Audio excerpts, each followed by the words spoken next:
Hello and welcome to my presentation on the impact of deindustrialisation on coal mining communities in Yorkshire. This is a social history which focuses on the people in Yorkshire that were impacted by the closure of the coal mines from the 1980s until 2015.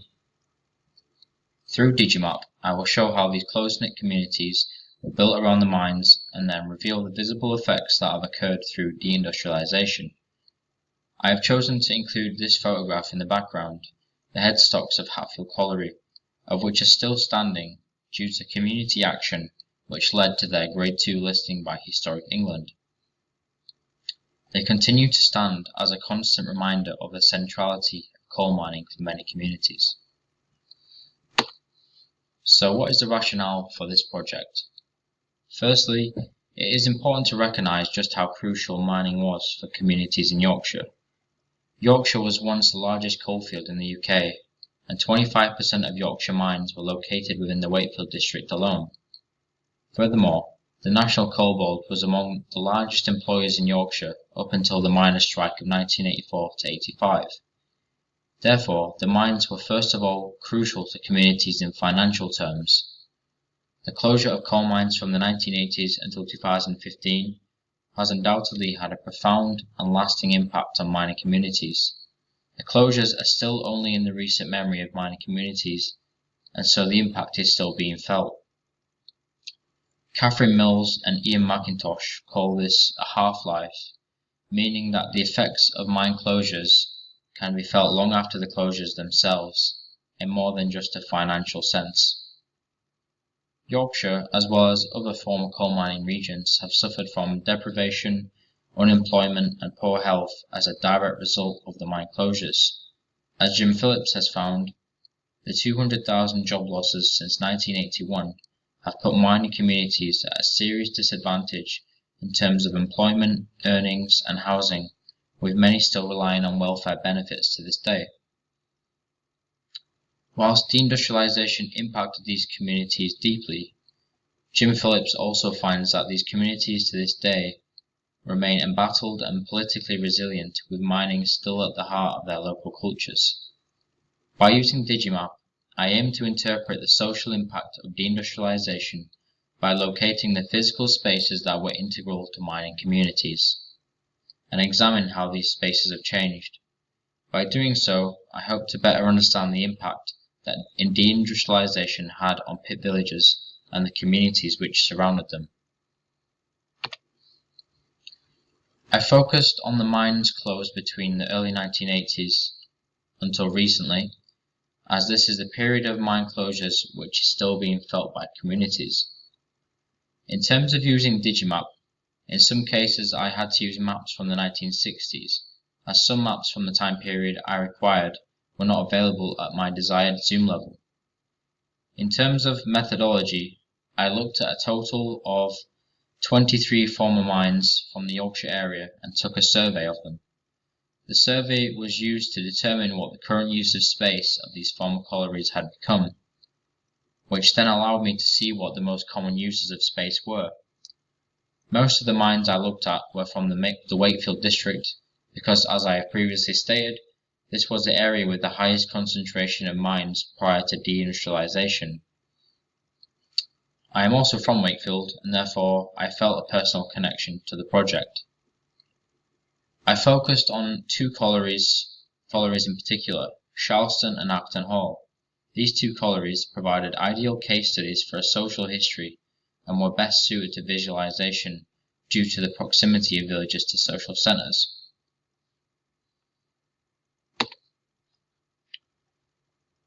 I find that visualization through digital mapping software such as Digimap can have a profound impact on the way that we study and write social history. At its most simple level, visualization allows us to see what once was and what is no longer. Etherington and Toyosawa agree that digital maps make visible the invisible traces of past human action in the landscape. In other words, you are able to bring to life what no longer exists in the landscape. Visualization also broadens the horizons of what historical production can look like. It provides a new spatial lens for social historians. Justin Coulson has found that spatial analysis allows the historian to explore the intricacies of individual streets, buildings, even rooms and yards. Social topography has indeed been around for years. However, software such as Digimap allows us to interpret sensors, sights, sounds, and emotions of urban environments through visualization. Perhaps most importantly, visualization also guides the historian down new avenues. As Perron, Lyons, Shaw, and Torgerson have suggested, the role of visualization is to aid our historical intuitions and to expand our historical imaginations. This screenshot from Digimap gives you an idea of just how many collieries were in the Wakefield area up until the 1980s. I have outlined the space that each colliery used to occupy, and then layered them on top of a present-day Ordnance Survey map, which gives you an idea of just how much space these collieries took up. I also included the year of closure for each colliery, and I found that some collieries closed even before the 1984 to 1985 miners' strikes, whilst others closed as a direct result of the strikes.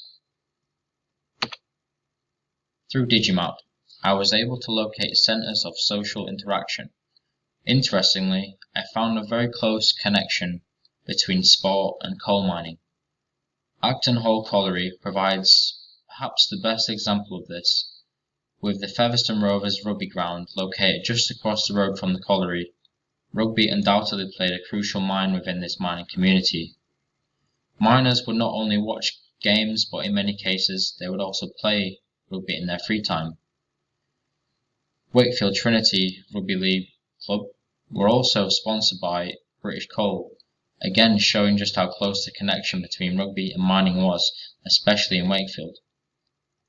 Recently, the National Coal Mining Museum in Wakefield even had a rugby day in partnership with Featherstone Rovers to recognise the long-standing influence of mining on rugby league. It is clear that mining remains to be an important part of local culture. Charleston Colliery provides perhaps one of the best examples of a village which was built specifically for miners to live in. New Charleston, built in the 19th century, housed the miners from Charleston Colliery until its closure in 1993. According to Margaret Fall, pit villages such as New Charleston were originally created to allow the owners of mine companies to have increased control over their workforce. By owning the houses, mine owners had the power of eviction. The proximity of the mine to housing and places of leisure can be clearly seen in this case. First of all, an allotment garden that existed directly next to the mine reveals a pastime that many miners had, growing and vegetables and flowers. As Fall has contended, it was the shift patterns of miners which allowed them to get involved in activities such as this. Furthermore, the Miners' Welfare Club can also be seen here with a star to mark its location. As Fall has noted, these clubs were the social hubs of many mining communities, and New Charleston is no exception.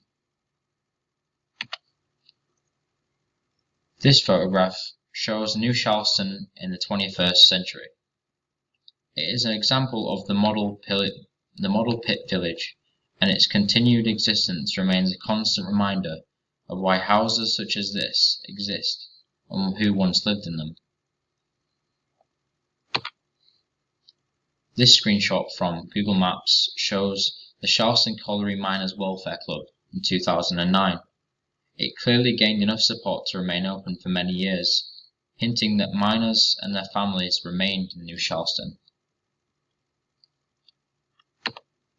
The next slide shows location of the Miners' Welfare Club today.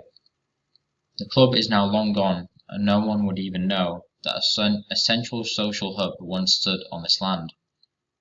Whilst a pit wheel exists in Charleston to commemorate where the mine once stood, there is no memorialization of the social spaces which miners and their families once frequented.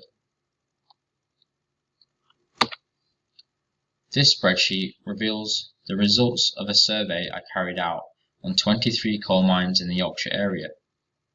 Most of the mines were demolished relatively quickly and then repurposed as either green spaces or industrial spaces. However, the fate of some of the recently closed mines is yet to be decided. There are plans to reuse the land at Maltby Main as a limestone quarry, plans to turn Hatfield into a housing estate, and plans to turn Kellingley into a distribution centre. This slide shows an outline of where Acton Colliery once was. It is now a green space. The giant physical gap left by the mine may cause one to question what was once here. Yet, whilst the mine is no longer there, the memory of it remains alive within the community. The memory of coal mining can be seen all around Yorkshire, in the form of pit wheels, listed headstocks, a museum, or simply within the local culture. Despite this, the social spaces of mining communities, such as the Miners' Welfare Club, remain without memorialisation, with more and more of them closing as time goes on. This is a terrible shame, as these once were the social hubs of mining villages, which will soon be forgotten if they are not memorialised in some way. Whilst the industry is long gone and mining communities were left disadvantaged, the sense of community which finds its origin in mining still very much exists.